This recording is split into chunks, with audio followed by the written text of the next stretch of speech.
ગઈ 15 જૂન 2026ના રોજ વડોદરા ગ્રામ્ય જિલ્લાના શિનોર પોલીસ સ્ટેશનની અંદર એક 4.5 વર્ષની નાની બાલિકાની અપહરણની ઘટના સામે આવી। આ ઘટનાની ગંભીરતાને જોઈને તાત્કાલિક એલસીબી, એસઓજી અને લોકલ પોલીસ દ્વારા તે એરિયાની અંદર કોમ્બિંગ કરવામાં આવ્યું અને 2 દિવસ પછી આમાં હત્યાનું ભેદ ઉજાગર કરીને આરોપી અજય લક્ષ્મણભાઈ રાઠોડિયાને અરેસ્ટ કરવામાં આવ્યું અને એની 6 દિવસની પોલીસ રિમાન્ડ મેળવવામાં આવી।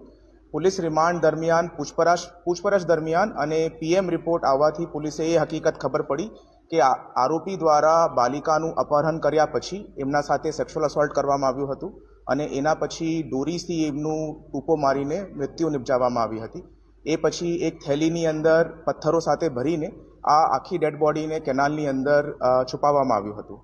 आ तपास दरमियान गई काले रात्रे 8-1 वाग्या જ્યારે पुलिस कस्टडी दरमियान पुलिस गाड़ीनी अंदर आरोपीने सेगवाथी शिनोर लई जता हता त्यारे रोडनी वच्चे चालू गाड़ी दरमियान आरोपी द्वारा नासी जवाना इरादाथी सामने बेसेला पुलिस अधिकारीना सर्विस वेपन उपर झपट्टो मारवामां आव्यो અને વેપનને ઉપર કરીને એક રાઉન્ડ ફાયર કરવામાં આવ્યું જો કે ગાડીના વિન્ડશીલ્ડમાંથી બહાર નીકળી ગયો। તાત્કાલિક આરોપીની બાજુમાં બેસેલા બીજા અધિકારી દ્વારા આરોપીને ઓવરપાવર કરવામાં આવે છે અને જરૂરી બલ પ્રયોગ કરીને વેપનની નલીને ઉપરથી નીચે જમીન તરફ કરવામાં આવે છે અને એ દરમિયાન ઝપાઝપીની અંદર બીજો રાઉન્ડ આરોપીની પગની અંદર વાગી જાય છે અને ગોલી થ્રુ એન્ડ થ્રુ ક્લિયરલી બહાર નીકળી જાય છે। તાત્કાલિક પોલીસ દ્વારા 108ને જાણ કરવામાં આવી હતી અને 108થી આરોપીને નજીકના હોસ્પિટલમાં ખસેડવામાં આવ્યું હતું। આરોપીની કન્ડિશન હાલ સ્ટેબલ છે, એને હોસ્પિટલની અંદર હાલ સારવાર આપવામાં આવી રહી છે અને આ તમામ ઘટનાક્રમ બદલ એક બીજી એફઆઈઆર રજીસ્ટર કરીને પોલીસે આગળની તપાસ હાથ ધરાવી છે। નહીં, આ જો વેપન છે તે service revolver service pistol police પાસે હોય છે અને આગળ બેસેલા પોલીસ અધિકારી પાસે એને ઝપટ્ટો મારવામાં આવ્યો હતો અને તાત્કાલિક ટ્રિગર દબાવવાથી આ વેપન ચાલી જાય છે। હા, આરોપીના બંને હાથોની અંદર હથકડી પહેરાયેલી હતી અને હથકડી સાથે જ એને સામે બેસેલા અધિકારીના ઉપર નાસી જવાના ઈરાદાથી આ કૃત્ય કર્યું છે।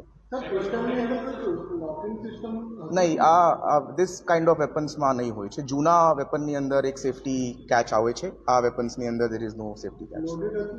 હા, લોડેડ હતી। હા, this is a separate incident જેની અંદર સરકારી કર્મચારીના ફરજની અંદર રૂકાવટ છે, પોલીસ ઉપર અસોલ્ટ કરીને મોત નિપજાવવાનું કૃત્ય છે અને નાસી જવાના ઈરાદાથી કૃત્ય કરવામાં આવ્યો છે। તો રિલેવન્ટ બીએનએસની સેક્શન 109, 221 અને અધર્સની મુજબ એફઆઈઆર રજીસ્ટર થઈ છે। એની તપાસ એસઓજી પીઆઈ દ્વારા કરવામાં આવી છે। એફએસએલની ટીમને ઘટનાક્રમે લઈ જઈને જરૂરી સાયન્ટિફિક પુરાવાઓ એકત્રિત કરવામાં આવ્યા છે, જેની અંદર વેપનની રિકવરી, બેલિસ્ટિક ટેસ્ટ માટે, ગનશોટ રેસિડ્યુ, વેપનના ટ્રેજેક્ટરી માટે તમામ વસ્તુઓને હાલ પૂરતું એનાલિસિસ કરીને આગળની કાર્યવાહી કરવામાં આવશે। એ ઝપાઝપી દરમિયાન એ કહી નહીં શકાતું, બટ ટ્રેજેક્ટરીને જોઈને वन कैन इजीली एस्टिमेट के बहुत नज़दीक से वो गोली गई होगी। એ અમારા પોલીસના જ અધિકારી છે, પીએસઆઈ રાઠવાનું વેપન હતું અને એ આગળ ડ્રાઈવર સાથે બેસેલા હતા।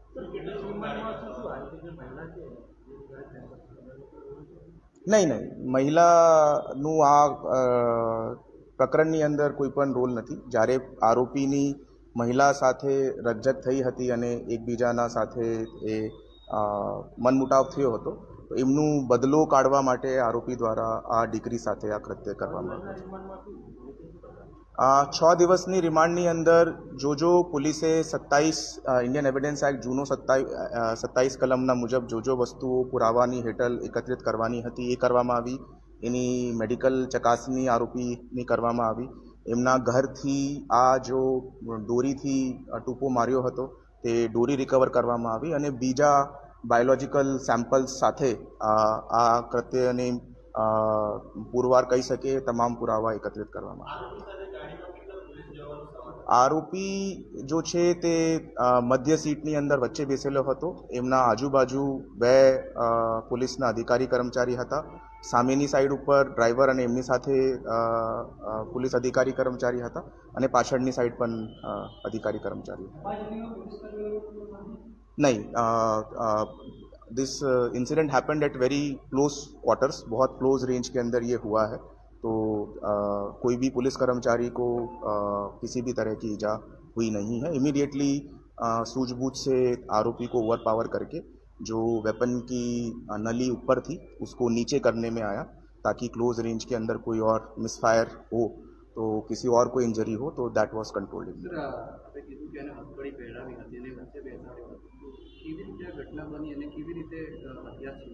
તો જો પોલીસ અધિકારી સામે બેસેલા હોય એમનું હોલ્સ્ટરની અંદર વેપન હોય છે તો એ વચ્ચેની સીટમાંથી એમને તાત્કાલિક